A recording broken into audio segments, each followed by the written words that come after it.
स्वस्ति श्री गणेशाय नमः। या देवी सर्वभूतेषु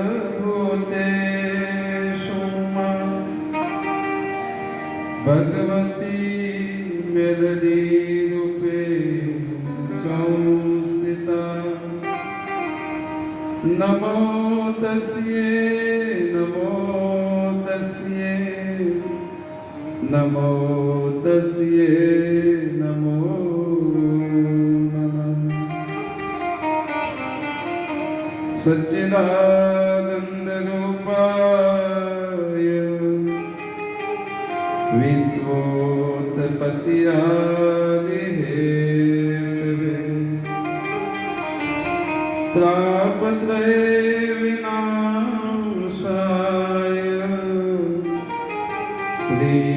श्रीकृष्णाय वयं नमः। श्रीकृष्णाय वयं नमः। जय जय राधा वल्लभ श्री हरिवंश जय जय श्री वृंदावन चंद्र जय जय राधा वल्लभ श्री हरिवंश श्री वृंदावन जय जय राधा वल्लभ श्री हरिवंश जय जय श्री वृंदावन जय जय राधा वल्लभ श्री हरिवंश जय जय श्री वृंदावन जय जय राधा वल्लभ श्री हरिवंश जय जय श्री वृंदावन जय जय राधा वल्लभ श्री हरिवंश जय जय श्री वृंदावन जय जय राधा वल्लभ श्री हरिवंश जय जय श्री वृंदावन जय जय राधा वल्लभ श्री हरिवंश जय जय श्री वृंदावन राधे राधे राधे राधे राधे राधे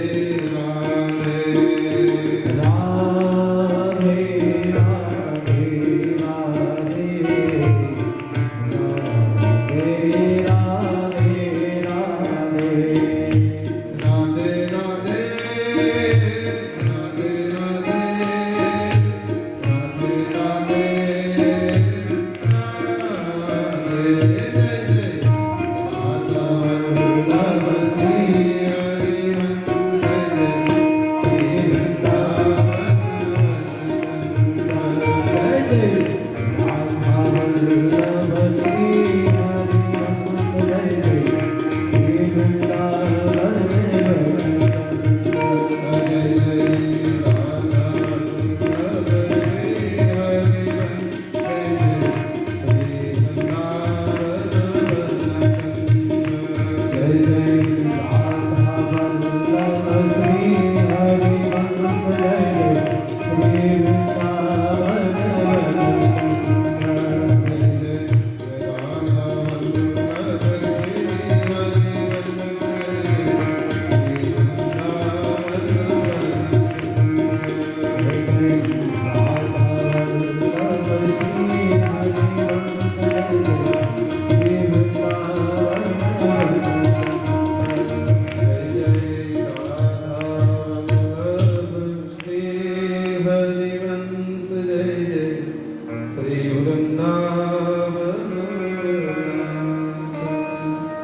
बोलिए सद्गुरु साईनाथ महाराज जय जय श्री राधे जय श्री राधे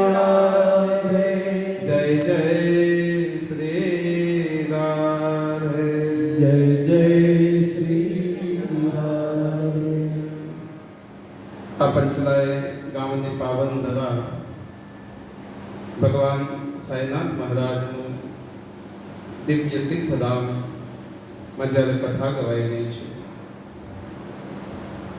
સદગુરુ સાંઈનાથ મહારાજના ચરણોમાં પ્રણામ કરી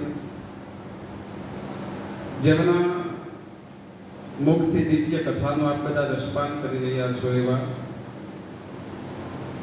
પૂજનીય સંત શ્રી અજય બાપુના ચરણોમાં પ્રણામ કરીએ છીએ. સાથે સાથે જેમની સ્મૃતિની અંદર અમદાવાદ વિમાન દુર્ઘટના અને ધરાલી જે ઉત્તરાખંડની અંદર જે હોનારત થઈ એમાં જે મૃત્યુ પામ્યા છે એમના મોક્ષાર્થે આ કથા ગવાયેલી છે. તો આ પંચલાય ગામની ધરાને ફરીથી પ્રણામ કરી સાથે સાથે જે આ કથાની અંદર જે સ્થાનમાં ગવાય છે એ સ્થાનના પરણેતા એવા સાંઈ સદાનંદજી મહારાજ, આપણે ઉર્ફે જેમને સતીશભાઈ કહીએ પણ હવે તો સાધુ નામ છે, સાંઈ સદાનંદજી મહારાજ, જેમને તપ, નિષ્ઠા અને ભક્તિ થી ભગવાન સાંઈનાથ શેરડીથી પંચલાયમાં પધાર્યા. જ્યારે સતીશભાઈ આપણા સાંઈ સદાનંદજી મહારાજને મળવાનું હતું અને ઘણા પ્રસંગોમાં એ ઉપસ્થિત રહ્યું છે. જ્યારે આ પંચલાયની ધરાની અંદર કાયમ માટે અન્નસત્ર રામનવમીના દિવસે ખુલ્લું મૂકવામાં આવ્યું, ત્યારે પણ સમયસર ન આવ્યો પણ વહેલો આવેલો. મારે પણ કથા હતી પણ લગભગ 5 વાગે એ દિવસે પણ આ ધામની અંદર આ અન્નસત્રના પ્રવૃત્તિનું સાક્ષી બન્યું. અને આપણા જે સાંઈ સદાનંદજી મહારાજ છે એમની એક ભક્તિ પ્રથા મને બહુ ગમી.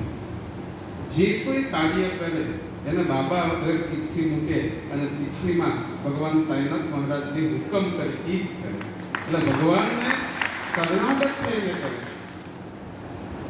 એટલે આપણે જે સાંઈનાથ શરણાગત જે આપણા સાંઈ સદાનંદજી મહારાજે ઉર્ફે સતીશભાઈને પણ પ્રણામ કરીએ છીએ. સુંદર મજાની કથાનો આપ દસમાન કરી રહ્યા છો. 5 આજે પંચમ દિવસ છે. આમ તો વ્યાસપીઠથી આદેશ થયો, વ્યાસપીઠથી થયેલો આદેશ એ અવશ્ય માનવાનો. બીજા માતા પિતાએ આદેશ કર્યો હોય એને માનવો, અને ત્રીજા આપણા સદગુરુ આદેશ કરે એ ત્રણના આદેશમાં રહે. વ્યાસપીઠથી આદેશ થાય કે બાપુ 5 મિનિટ બોલો, તમને કોઈક એમ કહેશે કે બાપુ 5 મિનિટ બોલો, ના આવડે તો કીર્તનની રીતિ ગાઈ દેવાની, પણ આદેશ માન્ય રાખો. વ્યાસપીઠથી કોણ બોલે છે? વ્યાસઃ સ્વરૂપમ. વ્યાસપીઠની અંદર બેસેલા બાપુ એ સ્વયં વ્યાસ સ્વરૂપ છે. અને વ્યાસ ભગવાન એ તો 24 અવતારમાં એક અવતાર છે. આપણને આદેશ કોણ કરે? ભગવાન આજ્ઞા કરે છે. શ્રીમદ ભાગવતો આખ્યમ પ્રત્યક્ષ કૃષ્ણ એવં. શું કીધું? સ્વીકૃતિ શ્રી મયા નાથ. ભગવાનને શું કહે છે? મત મુક્તિ અર્થે ભવસાગર. શ્રીમદ ભાગવત એટલે ભગવાન કૃષ્ણનું સાક્ષાત સ્વરૂપ છે. અને એની વ્યાખ્યા કરું એ પૂર્વે અમારા સંગીતના વૃંદો એમના માટે તારીઓથી આપણે, અને ખાસ અમારા સતીભાઈ જેને ક્ષણિક માટે વાંદનાથી નક્કી હોવા મારું મનને મોકલી આપ્યું. તો આપણા સતીભાઈ માટે બહુ સારા અને સુંદર ભજનિક છે. ભગવાને એમ કીધું કે ભાગવત એ મારું સ્વરૂપ છે. તમે આજે 5મો દિવસ છે, 7 દિવસની શ્રીમદ ભાગવત કથા છે. અને શ્રીમદ ભાગવત કથાની અંદર આપ બધા 5 દિવસથી શ્રવણ કરો છો. શ્રવણ કરવાનો સંકલ્પ શું છે? શ્રવણ કરવાનો સંકલ્પ છે શું? આ તો બાપુએ મારો પરિચય આપ્યો ને, તો ઘર ઘર મારો પરિચય છે, એટલે મારે પરિચય તો આપવો કેમ? લગભગ મહિનાના 15 દિવસ ઉપવા ધરમપુર પાર્ટીના ક્ષેત્રમાં જ, પછી નાને ઝૂંપડે 10 જણા કે 15 જણા 50 જણા બેસીને સત્સંગ કરીએ. અમારા હરીશભાઈ સાહેબ દેખાશે તો વાંદના ધામથી શરણાગતિ, અમારી કેટલા બધા ભક્તો વાંદનાથી શરણાગતિ છે. હરીશભાઈ સાહેબ અને બેન ખૂબ જ સ્વભાવ સાથે સાથે અમારા વિરુભાઈ બેઠા છે. ખૂબ શરણાગતિ મોટા પંડાથી રમેશભાઈ અત્યંત શરણાગતિ અમારા ભક્ત છે રમેશભાઈ સાહેબ. અને આપણા વાકલ હું ભૂલી ગયો હોય તો અમારા રાજેશભાઈ મહારાજ જેમને કેટલી સાઈ કથાઓ કરી, સાઈ મંદિર વાકલ. અને સ્મૃતિ કરે તો કારણ કે અમારા સાધુને માઇક મળે તો સીધું સત્સંગ પર જતી રહે, એટલે બધું ભૂલી જવાય. શું યાદ કરો તમારા કોરલથી નરેન્દ્રસિંહ સાહેબ પધાર્યા છે, અમારા ગોકુલ સુકાનંદ પ્રમુખ સાહેબ બહુ સુંદર મજાની પ્રવૃત્તિઓ કરે છે. અને આપ સૌ બધાને માત્ર ચરણોમાં અને આપ બધા પધાર્યા છો તો સૌને મારી સાથે પધારેલા દિનેશભાઈ સાહેબ, સૈદેશભાઈ, શંકર બાપા અને આપ સૌ બધા કલ્થાથી પણ આવ્યા છો. કલ્થા બાપુનું પ્રિય ગામ કહેવાય છે નવસારીનું. કલ્થા એટલે બાપુનું પ્રિય ગામ. હા, અને કલ્થામાં બાપુની કથા હોય તો મને એમ થાય કે બહુ અત્યંત શરણાગતિનું ગામ હોય તો કલ્થા એ પહેલો નંબર આવે હોય, એટલે કોઈ બીજા ખોટું ન લગાડતા. પણ કલ્થા એટલે અજય બાપુનું પ્રિય ગામ કહેવાય છે. તો આપ બધા કથામાં ઉપસ્થિત થયા છો તો સૌને મારા રાધે રાધે.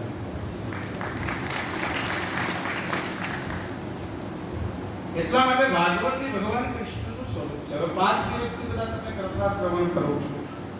ભગવાનની કથા છે તો નિત્ય મુક્તિ પ્રદાયની.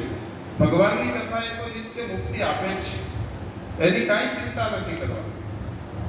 પર 5 દિવસથી તમે બધા કથા સાંભળો છો તો તમારો સંકલ્પ શું, હેતુ શું? બધા આવે છે, બધા જ બેઠા છે તો તમારો બધાનો હેતુ શું કે આપણે 5 દિવસ, હવે 2 દિવસ બાકી છે. આમ તો મારે બહુ વહેલા આવવું જોઈતું, પણ થોડી તબિયત ના તંદુરસ્ત એટલે હું જરાક આવી ન શક્યો. પણ આપણો હેતુ શું છે ભગવાનની કથામાં જઈએ? હા, ગઈકાલે પણ એક ભાઈએ પૂછ્યું, બાપુ આપણે કોઈ નિંદા કરે તો મેં કે એમાં ખોટું શું કામ લગાડો?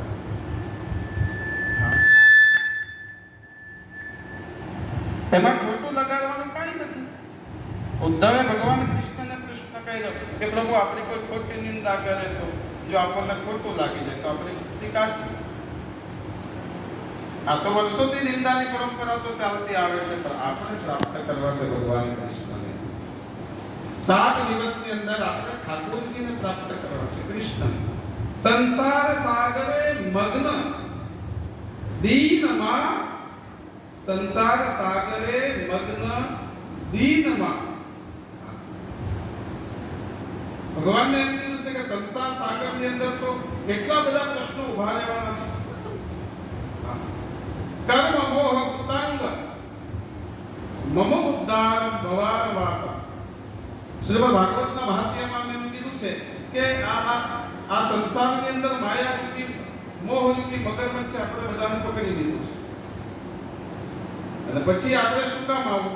તો શ્રીમદ ભાગવતો વાક્યમ પ્રત્યક્ષમ કૃષ્ણ એવમ. શ્રીમદ ભાગવત એ ભગવાન કૃષ્ણનું સ્વરૂપ છે. સ્વીકૃત મમનાથ મુક્તિ અર્થે ભવ સાગર. કે ભગવાન કે આ સંસાર સાગરની માયાને મને પકડી લીધો છે, એટલે મુક્તિ માટે હું ભાગવત પાસે આવ્યો છું. આપણે શેના માટે આવ્યા છે? મુક્તિ માટે. ભાગવત કૃષ્ણ દર્શન કરવા માટે. ચિંતામણી સુખ લોકે. ચિંતામણીનું ચિંતન કરીએ તો લોકનું સુખ મળે. સુરુદ્ર સ્વર્ગ સંપદન. કલ્પતરુના છાયામાં જઈએ તો સ્વર્ગના સુખ મળે. પશ્યંતિ ગુરુ પ્રીતઃ વૈકુંઠ યોગી વૃંદાવન. ભાગવત શું કહે છે કે ચિંતામણી પાસે જઈએ તો આ લોકના સુખ મળે, કલ્પવૃક્ષ પાસે જઈએ તો સ્વર્ગનું સુખ મળે, તો ગુરુની કૃપા થાય તો વૈકુંઠની પ્રાપ્તિ. ભગવાન એમ કહે છે કે મને પ્રાપ્ત કરવું હોય તો શું કરવું પડે? મત કથા વાચકમ નિત્યમ મત કથા શ્રવણમ વદતમ મત કથા પ્રીત મનસમ તાહમ નાહમ તયક્ષામિ તમ નરમ. જે મારી કથા એમ કહેવાય કે કથા વક્તા બનીને કરે છે, કથાનું શ્રવણ કરે છે, કથાનું પઠન કરે છે, જે કથાની અંદર તરબોળ રહેલો છે અને આ પંચરાય ગામની ધરા ઉપર કથા ચાલી રહી છે, ત્યારે ભલે અહીંયા નથી આવી શક્યા પણ યુટ્યુબના માધ્યમથી કે મન દ્વારા પોતાના ઘરે બેસીને ભગવાન ઠાકોરજીનું ચિંતન કરે છે, મારી કથાનું જે ચિંતન કરે છે એનું કદાપી ત્યાગ કરતો નથી સ્વયં ભગવાન ઠાકોર. આ કથાનો મહિમા છે. પણ આ કથા આપણા જીવનમાં દ્રઢ થાય, કથા આવે, કથા આપણા જીવનમાં દ્રઢ થાય, ભગવાન પ્રત્યે અનન્ય ભાવ પ્રગટ થાય. એનું લક્ષણ શું? તો પહેલામાં પહેલું આપણે બીજા પ્રત્યેની ઈર્ષા આપણામાંથી દૂર થઈ જાય. અમારા સદગુરુ ભગવાન એમ કહેતા, કોઈ પણ સંત સ્વરૂપ દેખાય, કોઈ પણ ભગવત સ્વરૂપ દેખાય એટલે અમે દંડવત પ્રણામ કરવાના. વૈષ્ણવો કોઈની નિંદા ન કરે. હા, કારણ કે દાસોસ્મી ભાવ લઈને ચાલે. મનોરથ્ય મુત્યમ, ભગવાનને કહેવાયું છે કે હે પ્રભુ, અમારા જે એવા મનોરથ થશે, દાસો હમ કેવલમ કેશવમ, અમે ભગવાન કૃષ્ણના દાસ બનીને ભજન કરીએ છીએ. એટલે દરેકમાં પરમાત્માના અંશ જોવાના. મમેવ વાસો જીવ લોકે જીવ ભૂત સનાતન. આ બધા તમે પરમાત્મા, સ્ત્રી નથી, આ પુરુષ નથી, દરેક પરમાત્મા ઠાકોરજીના તમે અંશ છે. પણ આપણે બધા માયાના આધીન થઈ ગયા એટલે એકબીજાનો દોષ કાઢવા માંડ્યા. મૃત્યુ પછી કોનો દોષ કઢાય? કઢાય?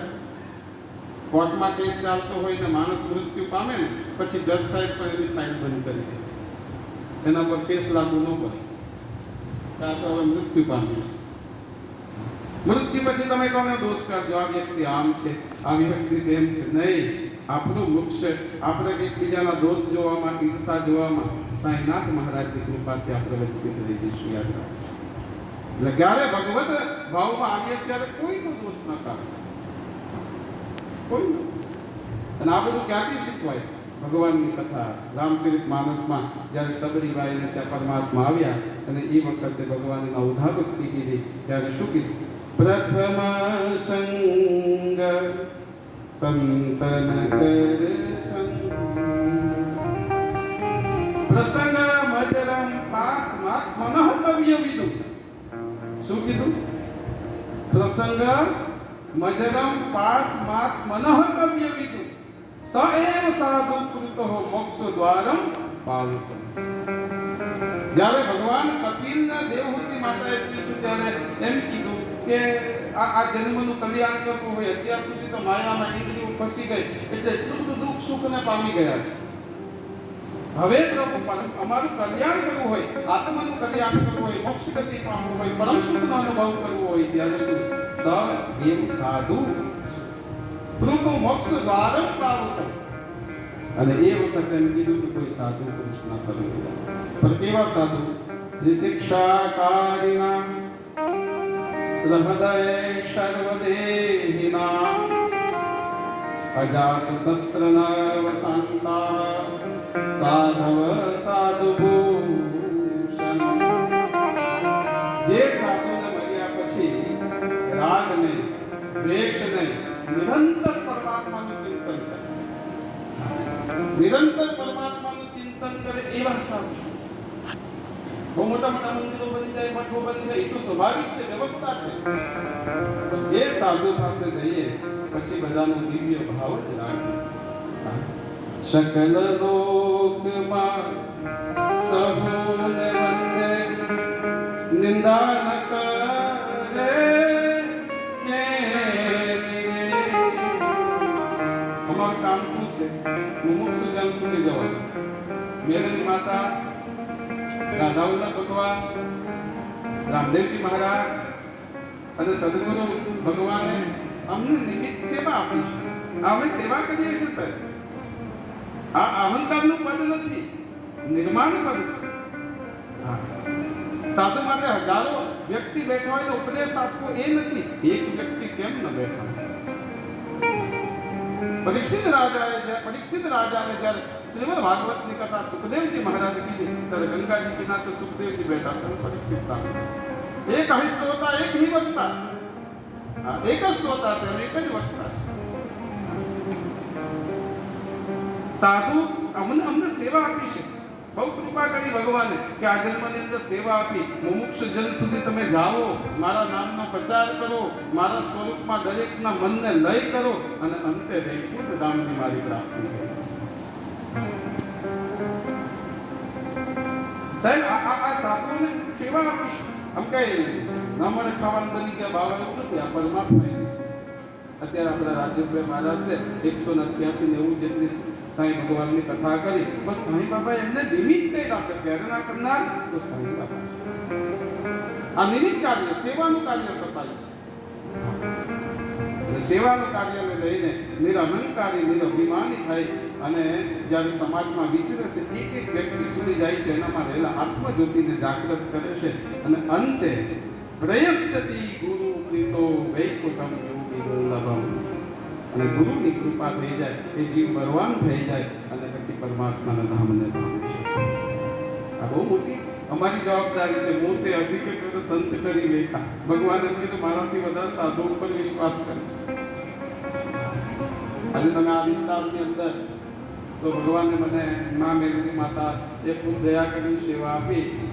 તો નાના નાના ઘરોથી લઈને બધે બહુ વિચરણ પંચલાઈમાં પણ એક એક દિવસના સત્સંગ વાર્ષિકમાં અમારું આ દેવલી ગામ, આજુબાજુ અન્નાલા ગામ, આ નાના કુંડાથી લઈને અત્યારે 10 નવેમ્બરમાં 10 તારીખથી સુખાલા મુગલ ગામમાં દેવી ભાગવતની કથા થવાની છે. ત્યાર પછી અમારા સાહેબ પ્રકાશ હરીશભાઈ સાહેબ હતા પરવાસા ગામની 10 શ્રીમદ ભાગવતની કથા થવાની છે. કથાનું માધ્યમ શું છે? કથાનું માધ્યમ ભક્તને ભગવાન સાથે જોડવાની પ્રક્રિયા છે. બાકી તો એ છે આપણે આપણા યુવાનો તૈયાર થયા, પણ એ પૂર્વે શું ને ભગવાનની કૃપા કામ કરે છે. અમે તો ભગવાનને પ્રાર્થના કરીએ કે પ્રભુ આપના નામનો મહિમા ગાય છે તો આપ કૃપા કરજો. કૃપા કોણ કરે? અમે તો નિમિત્ત બનીએ. અત્યારે હું બોલું ને માઇક્રોફોનમાં, પણ આમાં સેલનો નાખ્યો હોય ને લાઇટનો હોય તો તમારા સુધી અવાજ આવે ખરો? એમ અમે માઇક્રોફોન છે, જો સેલ નીકળી ગયા પરમાત્મા રૂપી તો પછી અવાજ ન આવે.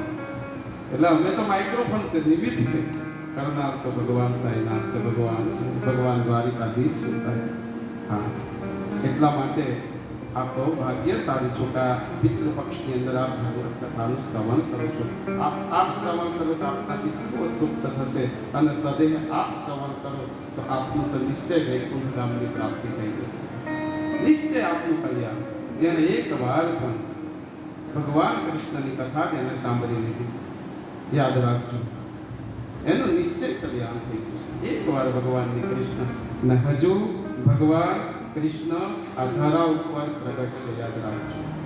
અત્યારે જગન્નાથપુરીની અંદર આપણા આ વિસ્તારથી ને બધા મહુવા વિસ્તાર ધરમપુર એમ કરીને 400 જેટલા હરિભક્તો, મારા હીરુભાઈ મોટા, કોંડાથી રમેશભાઈ સાહેબ, આપ બધા હતા અને આપણે જગન્નાથ મહાપ્રભુના દર્શન અને કથા શ્રવણ કરી ત્યારે આપણને એમ થાય છે કે જગન્નાથ ભગવાન હજુ ત્યાં પ્રગટ છે. કારણ કે દ્વારિકાથી કલિયુગમાં ભગવાન જગન્નાથ ગયા અને હજુ ભગવાનનું હૃદયના ધબકાર આવે છે. તમે વિચાર કરો, આ તો આપણો સનાતન ધર્મ છે. સનાતન ધર્મ છે. એટલા માટે આ બધા સાધુના સંગમાં રહીને ભજન કરજો. પૂર્વ કાળની અંદર તમે જુઓ આપણા વિસ્તારમાં કેટલા મહાપુરુષો આવ્યા. સ્વામી અખંડાનંદજી મહારાજ આવ્યા, ઘરે ઘરે ફર્યા સ્વામી. શિવ નામનો મહિમા બધાને આપ્યો. નાના નાના ઝૂંપડા, એ વખત તો કોઈ વ્યવસ્થા નહીં છે. અત્યારે તો સારું તમને ફોરવ્હીલમાં લઈ આવે, એ વખત તો બળદગાડા, શૌચાલય જવું હોય તો ઘરમાં કોઈને વ્યવસ્થા નહીં. પણ આપણા આદિવાસી ક્ષેત્ર માટે અને આદિવાસીનો કલ્યાણ માટે સ્વામી અખંડાનંદ મહારાજ ધરતી ઉપર આવ્યા. ત્યાર પછી આપણે જોઈએ તો દયાનંદ બાપજી, એ પૂર્વે જઈએ તો આપણે વિદ્યા બાપા બનવા. રામ નામનો મહિમાથી દરેકને અભરતા બાપા, છતાં પણ રામ નામના મહિમાથી દરેકને કલ્યાણ કર્યું. અને ત્યાર પછી આપણા દયાનંદ બાપજી આવ્યા. અદ્ભુત. દયાનંદ બાપજી એટલે સાક્ષાત શિવનું સ્વરૂપ હતા સાહેબ. અને આટલા નિર્મલ સંત કેવી પ્રાર્થના કરતા દયાનંદ મહારાજ, ऐसी मति जो भगवन तब मोक्ष राम पाओ, देहात्म ज्ञान बुद्धि मन से तुम्हें अद्भुत महापुरुष है अपना बच्चे दयानंद बापजी के अभेद जगह विषय अद्भुत. વારે વારે મહાપુરુષના આપણને પગે લાગવાનું મન થાય અને એની જ ચરણ અડી ગઈ એટલે વળી મને કંઈક આદેશ થયો કે પછી આ વિસ્તારની અંદર આવવાનું થયું. પણ આ બધી મહાપુરુષોની કૃપા છે, આપણે કઈ નથી સાહેબ. અને ત્રીજા છેલ્લે યાદ રહી જાય કા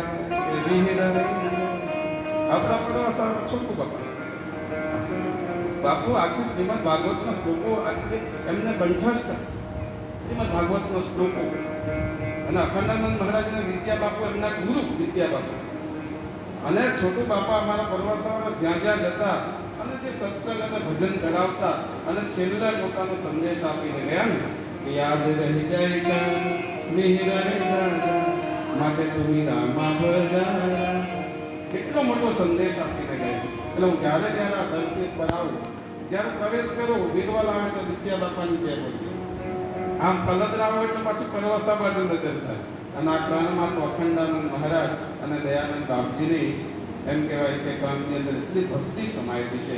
આ આપણો જે ધરમપુર ક્ષેત્રને સૌથી વધારે ઉજળો કરવામાં કોઈને શ્રેય જતો હોય તો બિરવલવાળા વિદ્યા બાપાનો સ્વામી અખંડાનંદ અને દયાનંદ બાપજીને આ જતો એમને બહુ ભજન કર્યા છે અને ભજનના પ્રતાપે જ આપણે ઉભેલા છે. તો વિશેષના કહેતા હવે 2 દિવસ બધા બાપુની કથાનું શ્રવણ કરજો. પછી તો માતાજીના નવરાત્ર આવે એટલે માના ગરબા પણ ગાજો અને અત્યારે આપણા પિતરોનું સ્મરણ કરજો બધા. અને બીજી એક વાત કે આપણા વિસ્તારમાંથી આપણા ધોળિયા જ્ઞાતિમાંથી એક સંન્યાસ ધર્મ સ્વીકાર્યો અને નંદરબાગની અંદર રહેતા હતા. તેમનું નામ હતું પ્રકાશગીરી મહારાજ. વતની હતા અન્નાલા અને 14મી તારીખે બ્રહ્મદિન અને એમણે બીજું કંઈ ના કર્યું. જ્યારે અન્નાલા છોડીને સંન્યાસ ધર્મ લીધો પછી ગાયોની સેવા બહુ કરી.